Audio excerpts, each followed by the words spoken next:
तेज़ीअ सां 3 कलाकनि अंदरि सिंध बिल्डिंग कंट्रोल अथॉरिटी जा 2 डायरेक्टर जनरल तब्दील कया विया आहिनि। पहिरीं यासीन शर ऐं बाद में रशीद सोलंकी खे DGSBCA मुक़ररु कयो वियो। पहिरीं नोटिफिकेशन में 21 ग्रेड जे यासीन शर खे मुक़ररु कयो वियो, जॾहिं त ॿिए नोटिफिकेशन मूजिबि 21 ग्रेड जो ऑफिसर रशीद सोलंकी DGSBCA मुक़ररु कयो वियो। ॿिन्ही नोटिफिकेशन में तज़ाद नज़र आयो। सिंध हुकूमत वज़ाहत पेश न करे सघी आहे।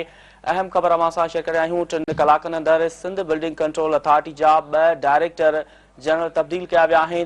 पहिरीं यासीन शर ऐं बाद में रशीद सोलंकी खे DGSBCA मुक़ररु कयो वियो। पहिरीं नोटिफिकेशन में 21 ग्रेड जे यासीन शर खे मुक़ररु कयो वियो, जॾहिं त ॿिए नोटिफिकेशन मूजिबि 21 ग्रेड जो ऑफिसर रशीद सोलंकी DGSBCA मुक़ररु कयो वियो।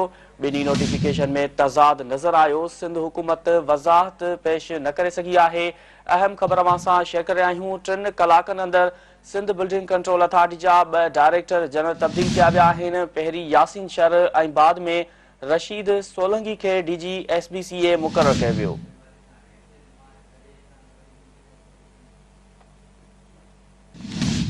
पहिरीं नोटिफिकेशन में 21 ग्रेड जे यासीन शर खे मुक़ररु कयो वियो, जॾहिं त ॿिए नोटिफिकेशन मूजिबि 21 ग्रेड जो ऑफिसर रशीद सोलंकी DGSBCA मुक़ररु कयो वियो।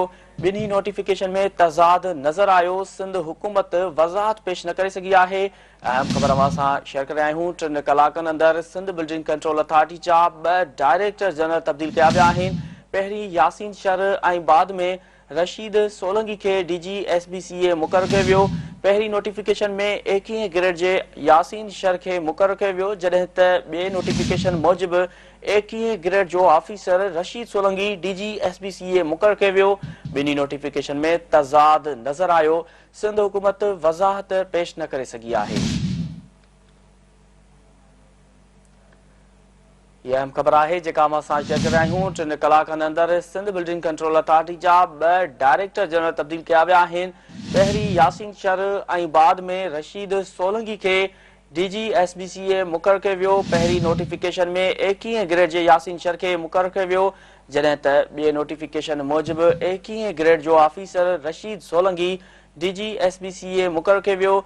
ॿिन्ही नोटिफिकेशन में तज़ाद नज़र आयो। सिंध हुकूमत वज़ाहत पेश न करे सघी आहे।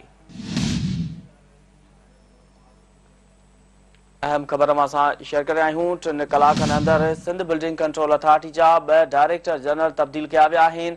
पहिरीं यासीन शर ऐं बाद में रशीद सोलंकी खे DGSBCA मुक़ररु कयो वियो। पहिरीं नोटिफिकेशन में 21 ग्रेड जे यासीन शर खे मुक़ररु कयो वियो, जॾहिं त ॿिए नोटिफिकेशन मूजिबि 21 ग्रेड जो ऑफिसर रशीद सोलंकी DGSBCA मुक़ररु कयो वियो।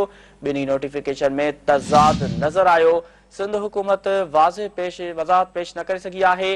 अहम ख़बर अवां सां शेयर करे आहियूं। 3 कलाकनि अंदरि सिंध बिल्डिंग कंट्रोल अथॉरिटी जा 2 डायरेक्टर जनरल तब्दील कया विया आहिनि। पहिरीं यासीन शर ऐं बाद में रशीद सोलंकी खे DGSBCA मुक़ररु कयो वियो। पहिरीं नोटिफिकेशन में 21 ग्रेड जे यासीन शर खे मुक़ररु कयो वियो, जॾहिं त ॿिए नोटिफिकेशन मूजिबि 21 ग्रेड जो ऑफिसर रशीद सोलंकी DGSBCA मुक़ररु कयो वियो। ॿिन्ही नोटिफिकेशन में तज़ाद नज़र आयो। सिंध हुकूमत वज़ाहत पेश न करे सघी आहे।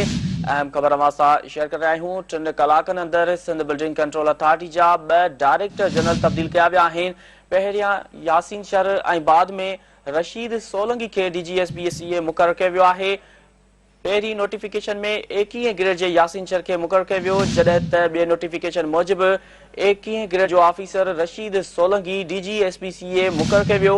ॿिन्ही नोटिफिकेशन में तज़ाद नज़र आयो। सिंध हुकूमत वज़ाहत पेश न करे सघी आहे।